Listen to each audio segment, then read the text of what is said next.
Reform press conference for November 29, 2024. I am Shanika Hayes, your moderator for today. Joining today's presser is none other than Mr.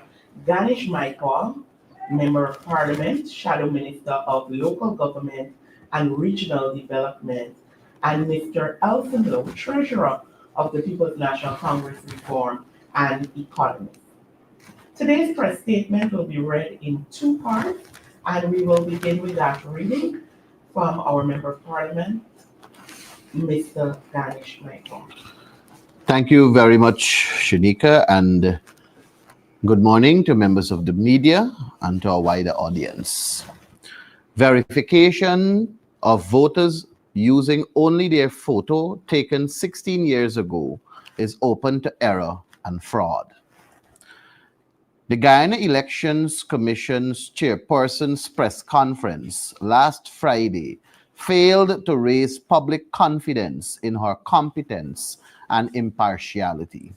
She said nothing to suggest she understands her enormous obligations to the people of Guyana, nor did she use the opportunity to present her own views on the measures she would recommend to improve the integrity and credibility of elections in Guyana. At the press conference, GECOM announced that the list of electors has reached 718,715 names. If we compare this figure with the 684,354 names announced just over 2 years ago, it means the list is growing by over 16,000 names a year, which is equivalent to 2 parliamentary seats. The fact that the list of electors will soon match and surpass Guyana's entire population should alarm the nation.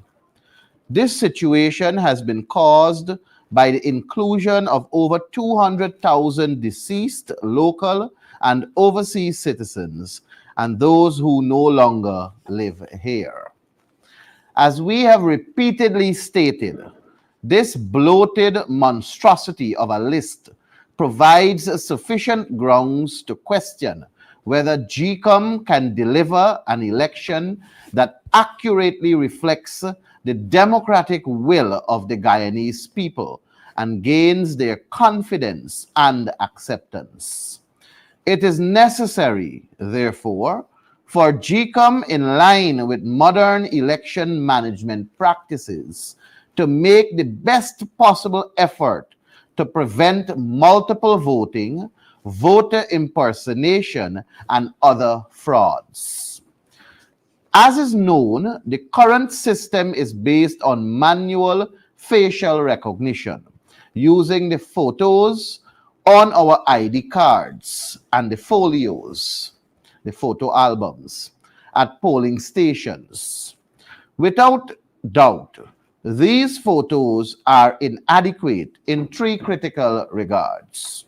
1, on both ID cards and folios, the photos are the size of a small stamp.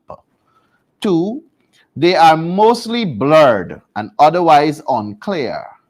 And 3, worst of all, they were mostly taken in the last house-to-house exercise in 2008, 16 years ago. To repeat, 16 years ago. It means that teenagers registered in 2008 would today be in their 30s. People then in their 40s would now be in their 60s. It is a fact of life that 16 years of aging would have produced significant changes in how persons look. In these circumstances, a voter verification system that completely demands on manual facial recognition is prone to both genuine errors and organized manipulation. GECOM must know this is unacceptable.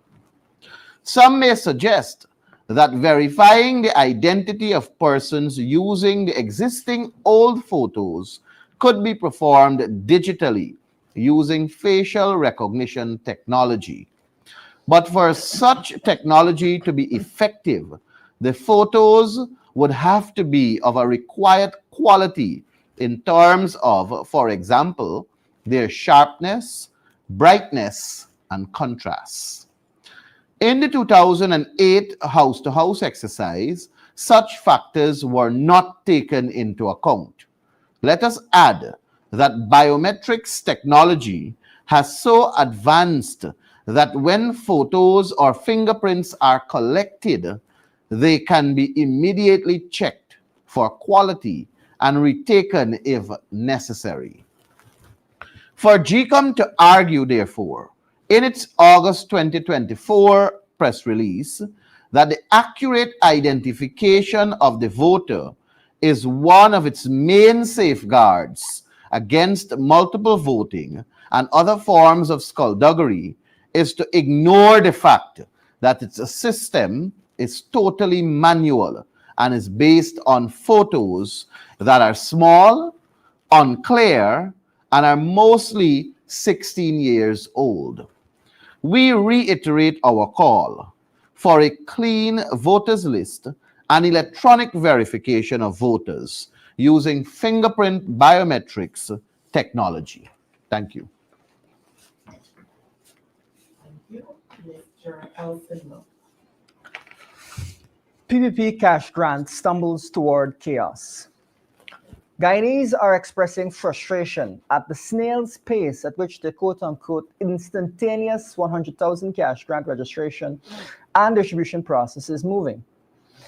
It is obvious that when the president promised speedy distribution, he was merely guessing and had no idea of his administration's considerable limitations. This is typical of a government that has thus far found a myriad of ways to tie itself in knots. It appears doubtful that all public servants will be registered, let alone receive a single dollar by the end of November, which reinforces citizens' suspicion that the government is engaging in a mad scramble with no clear structure in place to facilitate delivery. This is especially relevant given Jagdeo's recent announcement that the government intends to unleash 300,000 checks upon the banking system in the month of December alone. Guyana's banks cannot realistically handle that volume of activity, and the PPP's lack of planning will almost certainly mean several hours of waiting time in lines for each and every recipient. If the government intends to leverage the banking system to deliver cash grants by check, it needs to arrange for overtime hours and compensate banking employees accordingly. We believe that it is clear that the government needs to explore a wider range of options for persons to 1. Register, 2. Collect their checks, and 3. To cash their checks. The PPP clearly did not plan this grant in advance, as appropriate distribution systems should have been already established. Let us remind the nation that the PPP was pressured to implement this one-off payment only after the opposition had itself repeatedly proposed and called for similar measures over the last several years. As the opposition's position became more and more popular among Guyanese, the PPP was forced into desperation, the results of which we are seeing in the confused and inept manner in which it is rolling out the program. It is important for us to add, however, that we, as the next government, will adopt a more structured, regular, and predictable approach in our cash transfer and benefits programs, in contrast to the PPP's one-off and sporadic style.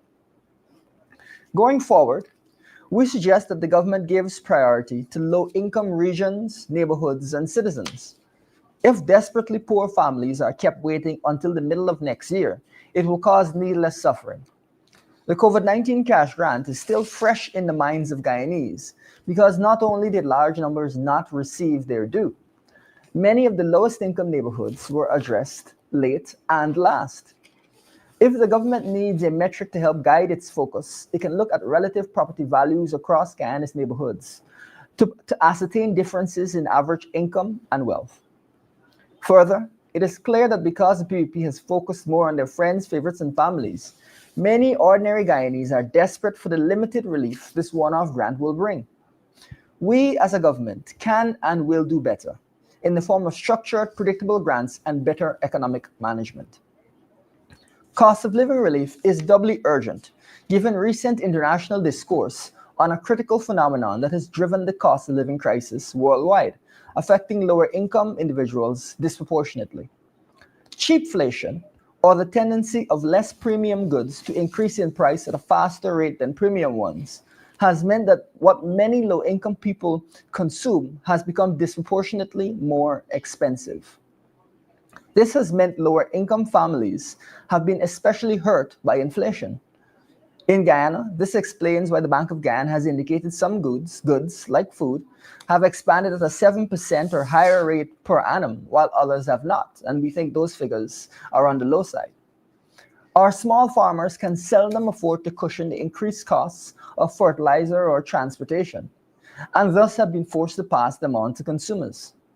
On the other hand, wealthier consumers can afford to eat various high-end imported foods from large farms and processing plants, better able to cushion such inflation shocks.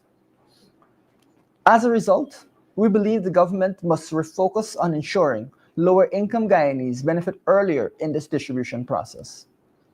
For our part, we, as the next government, want to assure the Guyanese people that we will implement an integrated, whole-of-government data gathering and management system that will allow Guyanese to be paid cash grants and other incentives without delay. We will engage international consulting companies that have existing expertise in establishing and managing these systems, and thus this chaos, delay, and frustration will be avoided. Without such robust, flexible, and secure systems, Guyanese will be victims of discrimination, corruption, and administrative incompetence.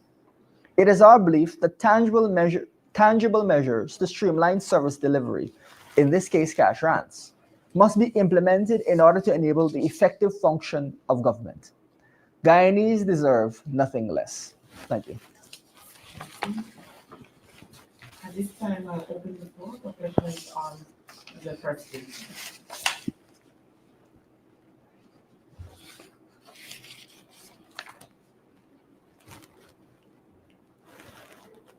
This is Dennis Shabal, Demaralos. Given your repeated concerns about the voters list and lack of biometrics, etc., will the PNC accept the results of the next elections if it does not win? Well, we would have to, first of all, examine the processes that will lead up to election day, and we will have to draw a conclusion after taking note of those concerns. We are merely letting the public know, and the media house can assist us also on the eventualities should there not be an attempt by GCOM to ensure that there is a clean voters list. As I've said countless times, credible results come from a credible process, and a credible process begins with a credible list. And if the list is not credible, then the opportunity and the likeliness of there being anomalies, abnormalities, and irregularities become higher. And the system that we have right now and the focus that the People's Progressive Party and GCOM seems to be leading towards is to accept abnormalities, irregularities, and anomalies, and we would not be entertaining that. So if during the continuation from now to E-Day we receive countless complaints as we have in the past, and we continue to get the issues that we repeatedly talk about here manifest itself, then of course we cannot accept results if it's based on those findings. And so what makes you feel that accept the results? Well, I guess when we get to that bridge, we'll have to cross it. And Mr. Michael, what if this, notwithstanding your concerns, and perhaps they not be addressed, you win the elections when you accept the results on the basis of the existing process. Well, I believe we will win the next elections because voters will vote on issues that are directly affecting them. We have been receiving considerable support across Guyana. We have been making significant inroads in several of the communities that the PPP profess to be theirs, and we will be ensuring that we continue to meet with the people and ground with them to hear their concerns and to advocate on behalf of them. We will ensure that we populate every polling station with the scrutineers, and also we will ensure that we have our eyes on the ground to ensure that there is no unscrupulous behavior. And if that is not reported to us and it's a smooth process, of course we will win. But if we venture into receiving all of these issues that elections they can present, given what we have right now, and a list that is not credible, then the likelihood is that we will have to object to the process and the elections results. But I know that once all goes well and it is a free, fair, and credible elections, the APNU will come out victorious. But again, credible results come from a credible process, and a credible process begins with a credible list. So it's imperative, it's necessary, it's mandatory, if I may use that word, that for GECOM to conduct credible elections, the country deserves a credible voters list. I understand what you're saying. And biometrics, Dennis, biometrics, if I may, biometrics, fingerprint biometrics will also complement this process of ensuring that there is a credible result, which I am absolutely certain once there will give the APNU the victory. Well, what I'm trying to activate from you is what if you go to the elections without all of these demands that you're making and the people vote for your party or your coalition, would you still regard elections as not being credible? Well, it is based on, like I said, it is based on the complaints that we receive. And we believe that if we don't receive these complaints, it means that the process was was monitored well by our scrutineers and so on. But I'm saying to you that if we receive several complaints and the likes, then it will have to be addressed. Dennis, the situation you're describing is one in which we would have to say we should have gotten even more seats. But what we really want to express is our commitment to ensuring that GECOM is robust, is a commitment that spans a prolonged period of time. And so in office, we continue to ensure that GECOM is a robust agency that can deliver results that everyone in the country has, or as much as possible, has confidence in. And Dennis, let me remind you also that several times we have said that as an opposition, as a responsible opposition, as an opposition that wants to see credible elections in this country, as an opposition that has clamored over the years for us to move in the direction of having a credible list, we are prepared to do all that is necessary in terms of our participation at the parliamentary level, in terms of our participation anywhere else that requires it, to ensure that we achieve this. We are not running from that. We want to have the true will of the people reflected in the results of elections. Thank you. Mr. Adam Harris. Good morning, all. For both Mr. Maipaul and Mr. Lowe. Mr. Maipaul, you are critical of the identification cards as they are now. But these identification cards will or are likely to be used during the coming elections. Has there been a complaint by your commissioners to the Guyana Elections Commission over the present identification cards? And for Mr. Lowe, sir, have centers for the distribution of this cash grant been determined? Has a method been made clear to the public? I haven't seen any, but when the distribution is about to begin, and I understand that some distribution has begun, what is likely to happen under these conditions when many believe that some will not get, regardless of what happens? Thank you, Adam. I want to say, first of all, that we do have competent commissioners at the level of GCOM, and I'm sure that they are making strong representation on our behalf and that of the country. I believe that they have signaled the complications surrounding the ID card and the photo on that ID card, and we are adding our voices here by making this this other claim, the same claim, sorry, that is reference to the small picture. But I think perhaps a greater and a more detailed answer can be sent to Commissioner Vincent Alexander for a direct interaction as to how GCOM may have related to him when he raised it. But this is the position of the APNU PNCR that I'm ventilating here with strong confidence.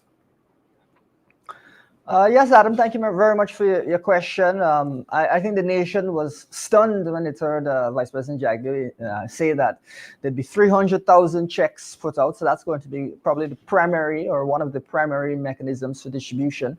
He also indicated that the Ministry of Finance can produce 10,000 checks a day.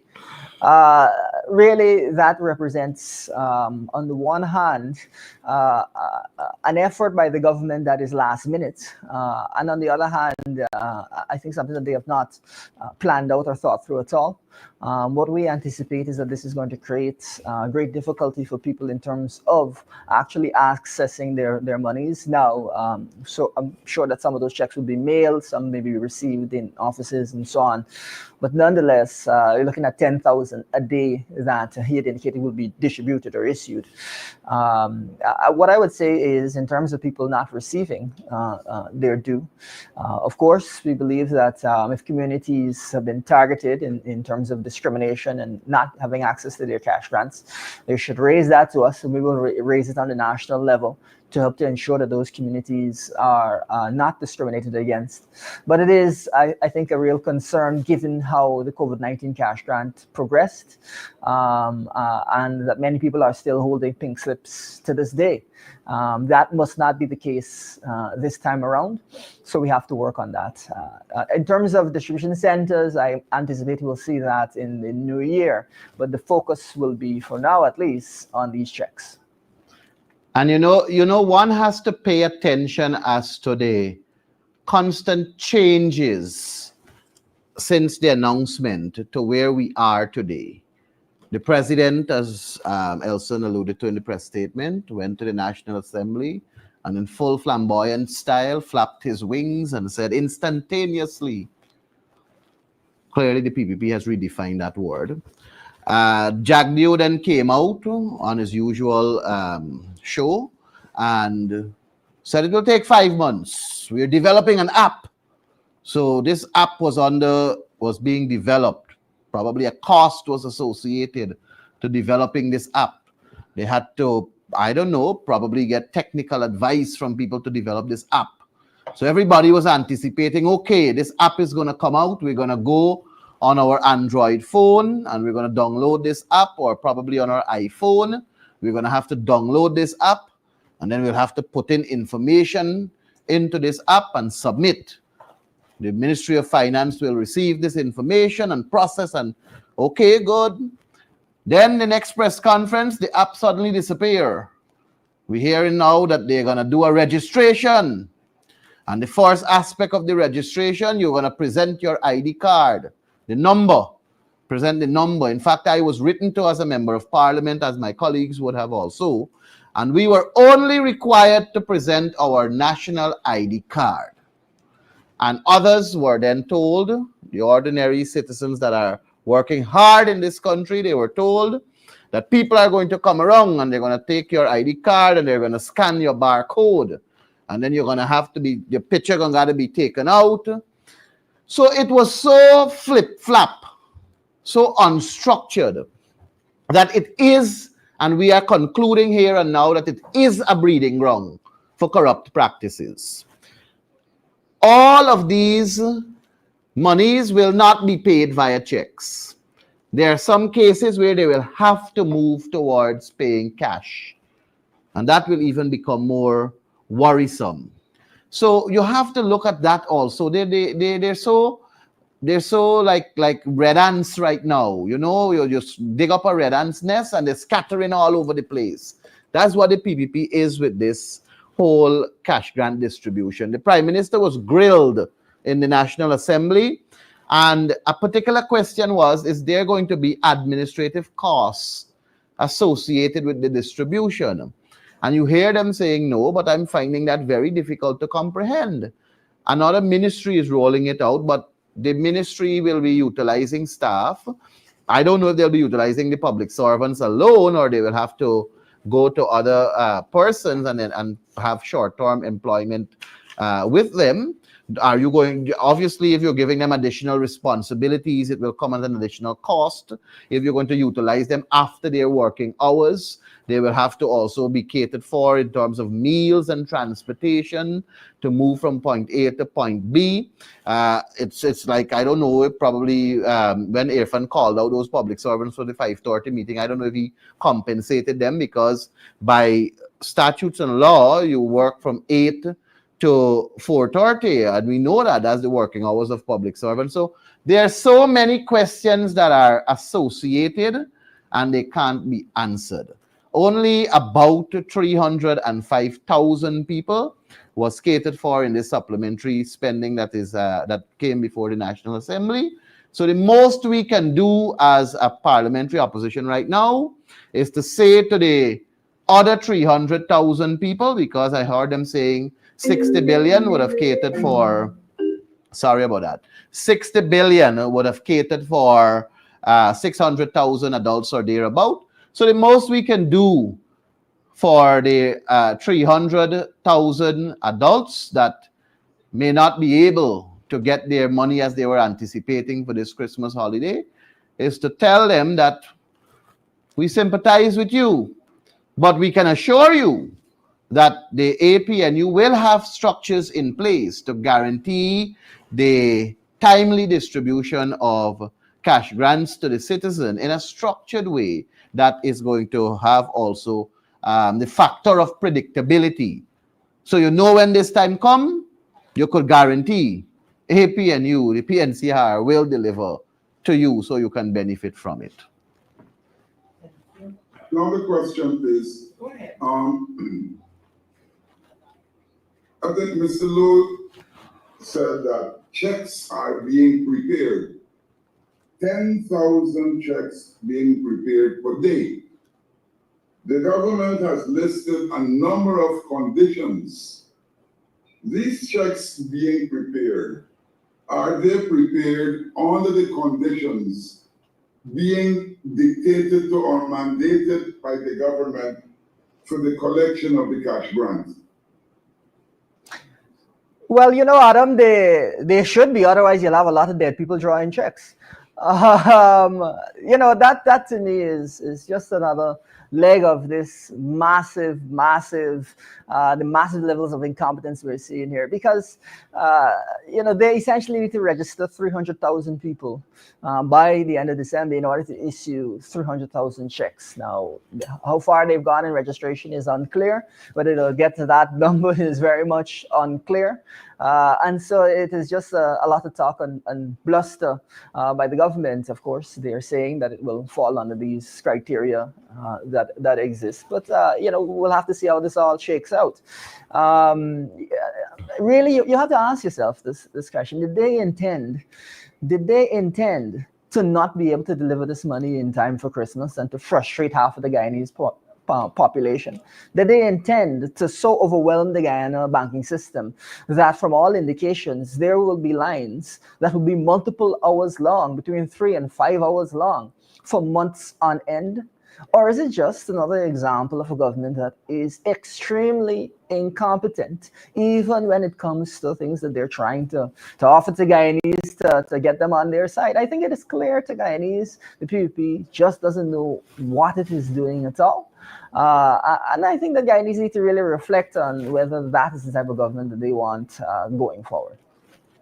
Thank you. All right. At this time, I'll also open the floor for So, questions offered for statements as well. I think Adam had another. Mr. Harris, you can go ahead. yes. Another question that I have has to do with the number of the list of electors. According to GCOM, it's 718,000. No problem with the number. The population is perhaps 1 million plus. The census probably said that, although we don't have it. But of these 718,000 people, whose names are on the list? Do you know if the government correlated with GCOM to pay out the cash grant based on that number? I don't know if they did that, but I'm not going to rule out that the government may be putting their hands where it doesn't belong, and that is at GCOM, and that's because I would like to believe the chairman is facilitating such. But there was something that was said, I can't recall if I had addressed it before, but when it comes to this list of 718,715, I did recall hearing that Jagdeo is saying that they have no direct input in terms of the registration of people for them to be on the list. And rolling back to one of Dennis's earlier question, the government has interfered with the manner in which people can acquire a national ID card and a Guyana passport. Take, for example, the process one would have required to have a national ID card in the past. Should you not have had one, should you not have had a birth certificate, you would have had to produce other documents to aid and abet in that claim that you are entitled to a birth certificate or deserving of a birth certificate. So, for example, the school that you went to, you would have had to produce the report card to show that, yes, you spent 5 years at this school or 5 years at another school.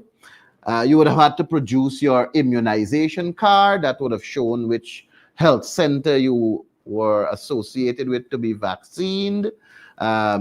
You would have had to produce some other relevant document that can strengthen your case and justify that you are deserving of a birth certificate. Now you have a system in place where to get this birth certificate, some reputable person from the community or a tushao or some other person of high standing, as they may want to claim, simply writes a letter and say, I know Tom Jones, he grew up here and he grew in front of me, so by virtue of that, he should be issued a birth certificate. And when Tom Jones gets that birth certificate, that is what he uses to go to GCOM to get registered and be a part of this list. So the government has indeed interfered with the stringent, with the comprehensive, and with the strong method of acquiring these legal documents. It has become so easy now that there is where the mischief is. And look at who is the head of the GRO. Who is responsible for the issuing of the birth certificate? I don't have to tell you. I don't even have to make an assumption as to where his political allegiance lie. And then it is so mischievous and wicked on the part of Jagdeo to try to think or to try to persuade people or give them that belief that we don't know what is going on. It's mischievous, it's evil, it's demonic. Thank you. Ms. Williams? Good morning, can you hear me? Yes, I am. Good morning, everyone. I'm Anna Williams, Culture News. I have two quick questions. Firstly, there have been some concerns raised in relation to government's second contract that they would have signed with Car Powership. Some citizens as well as other high-standing persons of officials who have done the research, myself as well, and we would have found that this company, Car Powership, would have had a number of not only corruption allegations, but also court cases filed against them from malpractice, and they were also been found guilty of causing severe environmental harm. And there were questions raised whether our government would have done due diligence before signing any of the two contracts with this company. But the vice president is yet to confirm such, is saying that his own concern is that the ship is here and providing power to the grid to stabilize access to electricity for citizens. How does the PNC view this? Well, I think that we need to first of all look at, you may recall us calling for the government to procure an additional 50 megawatts of power earlier this year. When they first brought online that power ship, we said they need to bring on additional power right then. And of course, they did not do that. So the result of that is that you've got a power ship which is costing over 100 million US, costing the treasury that. And looking at the other options, which could have been put in place earlier, a power ship is an emergency option because it requires relatively not much infrastructure to get it going. That is a measure that they've been forced to adopt because the other measures can't come online fast enough. If they had procured electricity, additional power generation, when we said that they should have done that, they would have saved the nation something like 50 or 60 million US immediately. So that is a loss, that is waste due to incompetence of 50 to 60 million US. The other thing that we want to note, however, is that the PPP is given to creating a crisis so that it can circumvent the procurement rules. And so there is indeed a serious question that must be asked as to whether the reason that the PPP allowed the power situation in Guyana to get to this level is to allow them to try to engage in some form of corruption. Of course, we don't know, and this is why we need to always have law enforcement that is willing and is given the capacity to investigate where evidence is brought before them. But we can at minimum say that the PPP is extremely incompetent in terms of its management of the electricity needs of the country, and B, that this is a red flag in terms of them creating a crisis to be able to circumvent the procurement system. So that is definitely, I think, something that is worthy of investigation. Thank you, Mr. Lowe. And secondly, the second issue I would like to ask your opinion. There's been a lot of talk about windfall taxes, and 2 years ago, we would have asked the Vice President his position on this, and he would have stated that going after windfall taxes would basically affect the start of the contract. However, now we have an expert, Anthony Paul, coming out to saying that putting this mechanism in place would have no effects whatsoever on the 2016 PSC, which governs this type of block. However, asking Vice President Barchagui again on the issue, he is still adamant that going after these windfall taxes at this time is something that's going to affect the contract, saying that government is not looking to institute this. Can you comment on this? Yes, we have looked at the issue of windfall taxes a couple of years ago. We made some remarks on this. The critical issue is that these oil agreements are based on some base assumptions. If those assumptions are violated, then it will raise a question. However, that is not what we're seeing. When this windfall tax issue really came forward was when we were looking at the possibility of oil at $170 a barrel and at a substantive change to the industry as a whole. So I would say that given that we're not looking at such a substantial change to the industry, it's not something that we are looking at. It's not something that we've raised in our oil policies.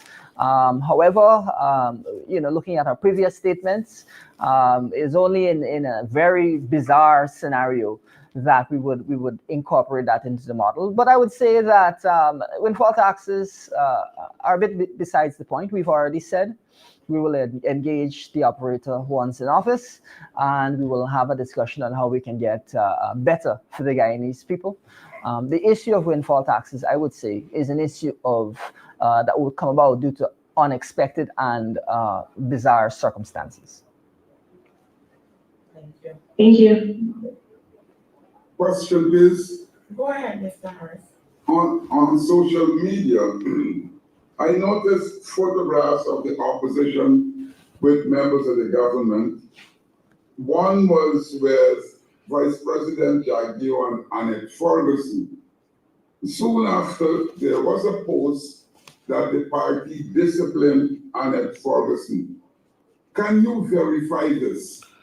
And could you explain the occasion when everybody was there smiling and looking like, hail fella, well met?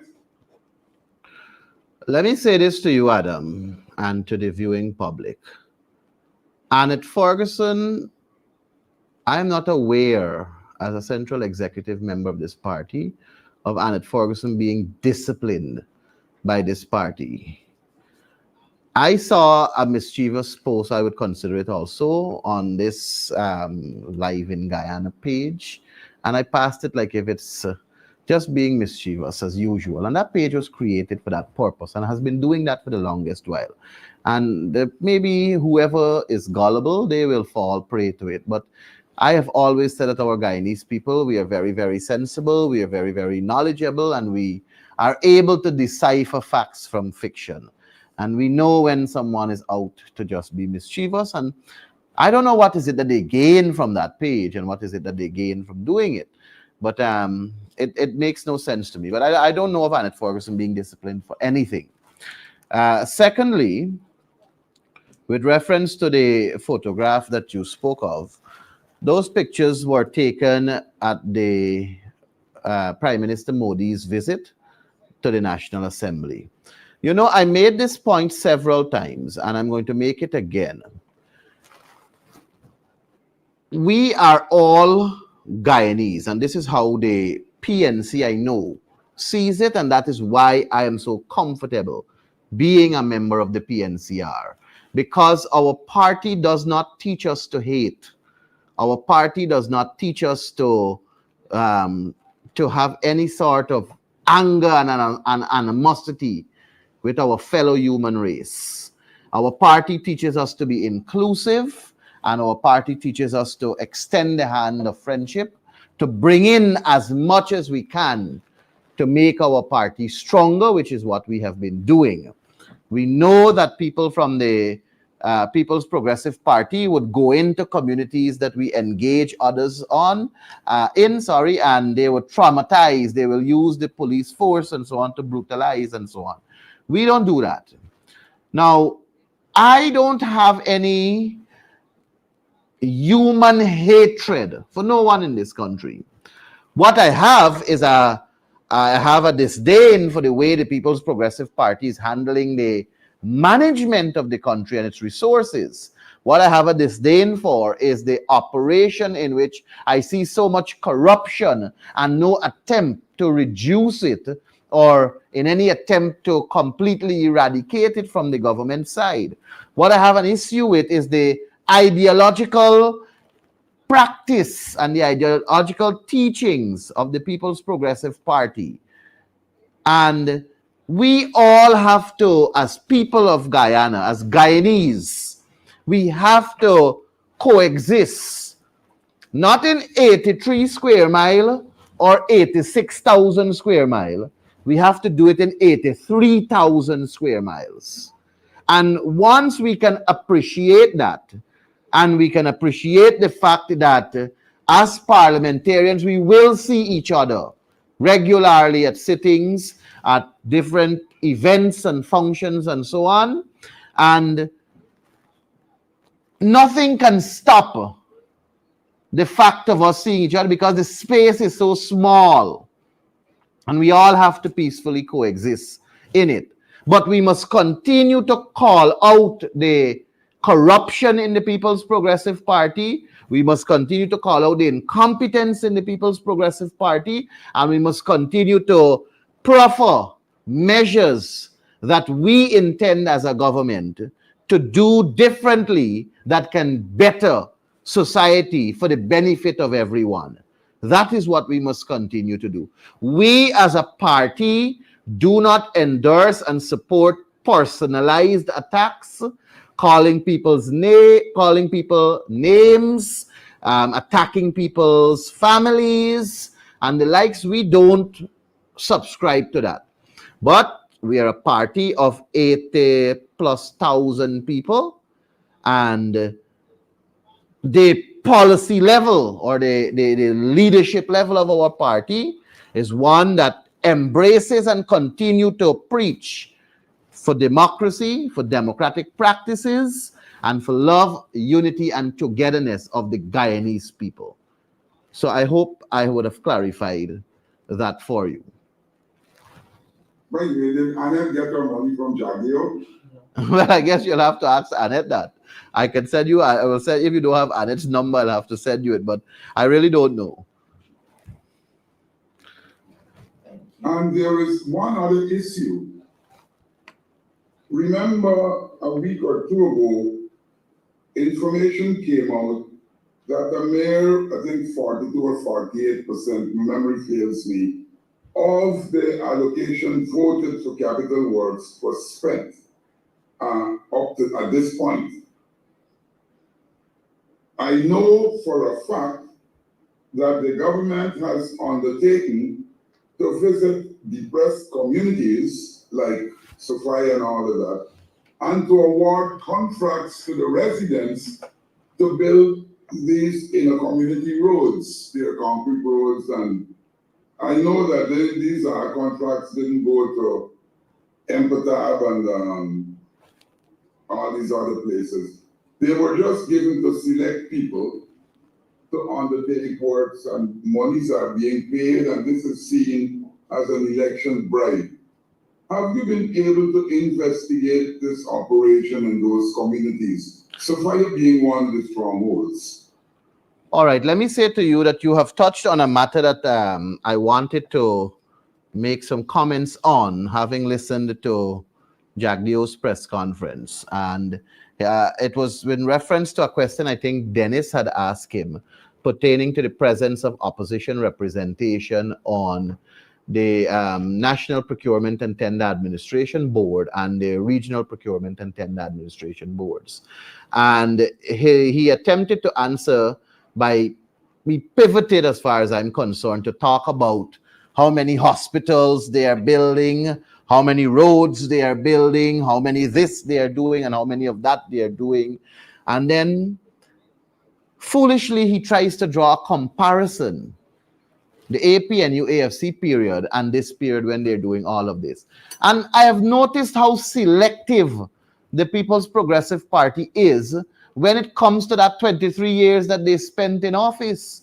Only when there is something that is necessary to mention for that 23 years period, then you hear them mentioning it, like talking about Janet Jagan signing the contract in 1999. You hardly hearing it unless it's absolutely necessary for them to say it. But you don't hear them talking about, there is no period from 1992 to 2015, there's no period, no 4-year, or I can be lenient to say any 5-year period from 1992 to 2015 that you can compare to 2015 to 2020. None. The 2015 to 2020 period is rated way higher in terms of development for our Guyanese people, in terms of infrastructure development in this country, in terms of healthcare improvement, in terms of education delivery, all of that, the 2015 to 2020 period excelled when compared to any period from 92 to 2015. Reinforced concrete bridges. It was David Patterson at Ministry of Public Works that basically caused that to happen. And then you saw these regions started to build reinforced concrete bridges. Before, the PPP used to build timber bridges. And in a couple of years, they're damaged because of the type of materials used. And it would have caused them to have to give back another contract to their friend, a family, or a favorite. We talk about roundabout. The roundabout was built by the Ministry of Public Works. We talk about the seawall enforcement. If you check Region 3 from Crane going straight down to Lenora and further, it was the coalition that invested huge sums of money to ensure that we have proper seawall structure, riprap structure. We remember the 2017 high tide that we have, the waves that were so unusual. It was the coalition that had to fix the city fences there. We talk about asphaltic concrete roads. Wakenham for the first time saw and felt that during the coalition period. Leg 1 for the first time saw and felt that during the coalition period. Street lights, Leg 1 and Wakenham got that for the first time under the coalition. We talk about renovation to all of these schools that we had inherited in deplorable conditions under the very Priya Manikchan, who was minister from 2011 to 2014. 2011 to 2014, she was Minister of Education. And when we came to power in 2015, schools were in deplorable conditions. Space was an issue. We renovated Wales Primary School from what it was to what it is now. When you look at Virgin Nugent, we built another complex there, an annex to cater for space. We renovated the Parika Salem Secondary School, the West End Secondary School, the Zeeburg Secondary School. The Zealot Phase 2 had no electricity, no running water, no roads. We provided that to them. There are several communities that I can point to where massive improvement took place under the APNU AFC period 2015 to 2020, which did not happen in 2014, going back straight to 1992. And all of this was done without oil money. Our country in 2020 now saw oil resources. We were able to move a budget from $300 billion, which is now standing at $1 trillion. Where the money come from? It didn't come from PPP pocket. It didn't come from Pradoville. It didn't come from any of the mansions that they all sold, which they acquired as ministers. It didn't come from all the other businesses that the ministers have that they're engaged in, renting of homes and so on, and contract companies and companies that are being fronted by other faces and they're behind the scenes. It came from the Guyanese people. The oil money belongs to the Guyanese people that was put into the Consol Fund, and they now have the luxury of expending it. And that is why Jagdeo can talk about all the hospitals he said he's building. He can talk about the road network. The back road that was done, a 4-lane road that was done there, that was a dream since Burnham time. I grew up hearing that that piece of land was left there, particularly for that road. It didn't happen 92, 93, 94, or even till to 2014. And it could not have happened 2015 to 2020 because we did not have the money. But we happen to have the money now. So what was a dream since Forbes Burnham time became a reality. The land was always there for that. The hospitals that are being constructed, it can become a reality because we have the money. The other road networks, the 3,000 roads that they're claiming that they're fixing, which some of them are still to be done properly because a lot of people are complaining about the width, it not being broad enough to take off 2 vehicles. They're complaining about the thickness of the cement that is being used. They're complaining about the mixture and the strength of it. We right now see on the Heroes Highway, there are men working there. I don't know what they're cutting and what they're putting in, but whenever they finish, you're seeing like a long vein on the road. I don't know if that is to prevent further cracks and so on. But the point I'm making is that all of this is now possible because of oil money. But more could have happened if the government had focused, or if the government focuses on reducing corruption. This amount of he's talking about 10, 12 hospitals. We could have had 15 if they had reduced corruption, if they had put measures in place to ensure that corruption doesn't dominate. He's talking about 3,000 roads that they are doing in communities. We could have done 5,000 roads if he had reduced corruption in the procurement system, if he had moved to reduce corruption in a manner in which the work is being done. He now talks about finding out about an engineer in Region 8 having contracts and monitoring the contracts. That thing was brought to his attention long before. The opposition continues to bring to the attention of the public corruption at a different level in our country now. Contractors are complaining of them being sidelined.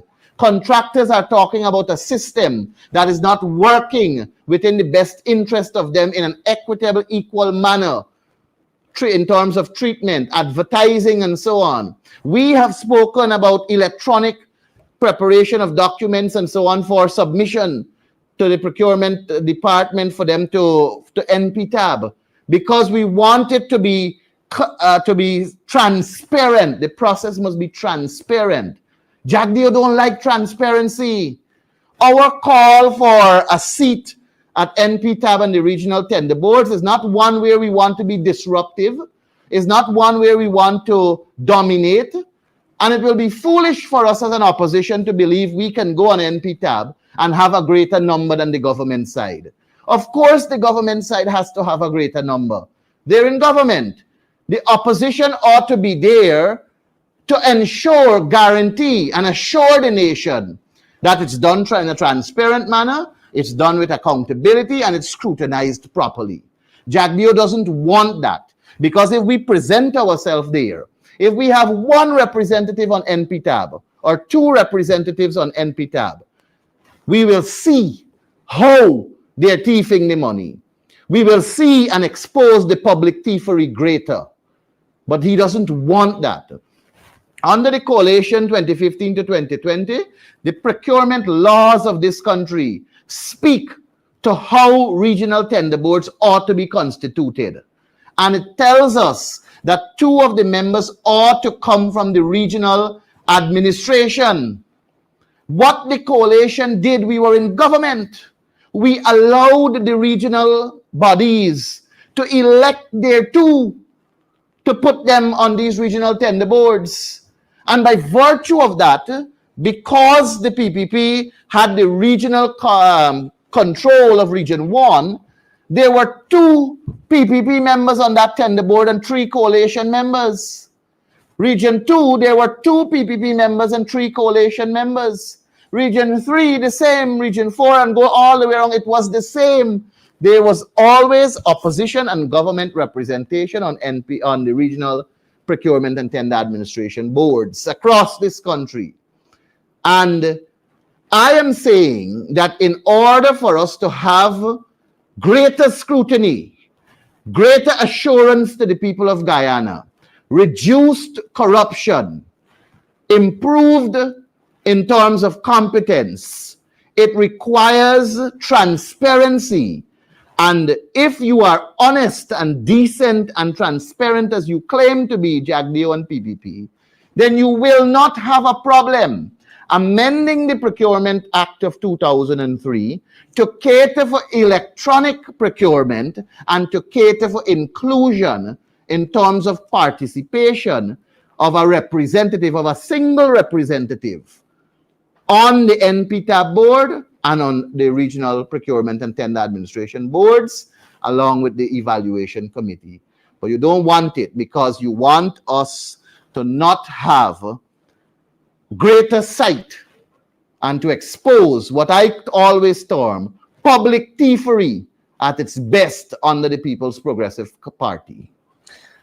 Adam, I want to add to that we've heard these reports as well, and we really need to highlight here the difference between the way that we will govern and the way the PPP is governing. What you're hearing from contractors is that in exchange for public statements saying that they're in favor of the PPP, put on a red shirt, etc., that's when you're getting contracts. I've heard this from a contractor myself, and I've heard of other reports in various communities. That type of governance, that type of approach, that type of attempt to humiliate Guyanese is not acceptable. Is not acceptable. We believe that systems need to be put in place to allow people, business people, allow people who are trying to make their lives better and move forward to access opportunities. And I want to say this to a lot of the small contractors who are currently receiving contracts. You will be able to access contracts when we are in office, and we will put in place structures, number one, to provide you with even more contracts, as Yanish is indicating, but number two, to provide you with the financing so that you can expand your business, grow your business, and be able to apply for larger contracts and be able to make more money, rather than it just being that the PPP's friends, family, and favorites are the only ones who can actually access these huge contracts. And of course, we remember multi-million-dollar contracts awarded to people where they did not meet the procurement criteria. So we want to reassure you that that is the way that we will govern. The Small Business Bureau will be far larger in terms of its capacities, and that is going to be available to contractors, as well as we're going to ensure that there are appropriate procurement reforms to broaden the pool of contractors so that you can access contracts. It is not that the PPP is the only way that you can get access to work, and even further, we believe that it is wrong for the PPP to humiliate Guyanese by telling them that the only way that you can get a contract is if you openly endorse the PPP, you put on a red shirt, and you parade around the place. That is not acceptable. That is beneath the dignity of the Guyanese people, and we as a country need to do better. The other thing that we want to highlight is, just as we're talking about the way the PPP conducts itself, really humiliating Guyanese, that 5:30 meeting the other day to talk to contractors was another example of the PPP attempting to humiliate Guyanese rather than deal properly with the problems. And so I am not surprised to hear that they've not been able to execute on a majority of of infrastructure works and similar works so far. What is required is systems to be put in place, people to be hired, management structure to be put in place to allow the country to be able to facilitate a larger amount of work. If we have a larger budget, you need more staff, and you need a more structured approach in order to be able to push off that much work. That is not what the government is focused on, because they like this clientelistic, this kind of arbitrary approach, and it must come to an end. And Guyanese contractors must recognize that in office, we will give you contracts as well. But the difference is we will not humiliate you in order for you to get a contract. Now, let me make two other points. One, I want to give a commitment here and now to the people of Guyana, and the media also will help us to spread this, because, and I can confidently say this because I discussed it with our party executive and discussed it with the leader of this party, who embraces what I'm so passionate about. With an APNU, with a PNCR government, we are committing to the Guyanese people that we will amend the Procurement Act of 2003 to make it stronger so that we can move in a direction to reduce corruption, we can increase accountability and transparency, and under an APNU, under a PNCR government, there will be a space for the opposition to have representation on the National Procurement and Tender Administration Board, and there will be a space for the opposition to have a space. There will be a seat for the opposition at the evaluation committee, because what we are accusing the PPP of, and what we have considerable evidence from people who come to us, speak to us, and communicate with us daily about what's happening at the procurement system. We don't want to be accused of the same, and we want to ensure that our system is in such a way that it is beneficial to the people at maximum, and it is one that does not aid and abet in increasing corruption in our country. This crop of leaders that the People's National Congress Reform has is one that is focused on ensuring that we have a better Guyana for all of us and sustainable development so that the future generation can be proud. Now, I don't expect anyone to come and tell me why we didn't do it 2015, 2020 when we were in government, because I've said numerous times, I was not a part of policy making. During that period, I was serving as a regional information officer in region number 3, and my ascension to higher office here as a member of parliament has exposed me to several aspects that requires immediate attention. And I continue as Elson does, as Sherwin Holder does, as Vince Roy Jordan does, as several other of our young leaders do.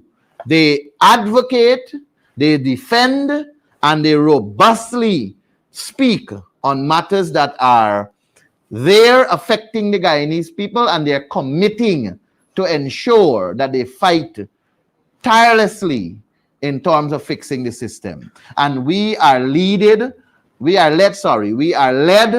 by a distinguished gentleman who has a career in politics and no association to the word of corruption and bribery. Aubrey Compton Norton has demonstrated that in his long working life in politics, he has no ties to anything that is associated to the word corruption. And I was impressed when I raised this matter with him at first, and he said right away, yes, because we are not going to entertain any form of corruption under our administration. We will try our utmost to be very transparent and accountable to the people of Guyana, because they will give us that mandate to do what is right for all of us and the future generation. Thank you. Thank you very much. I'll take a final question if there is any. All right, thank you. With there being no other questions, I want to thank our media personnel for joining today's press conference, and of course to our viewing audience on all our social media platforms. We do hope that you have a wonderful weekend.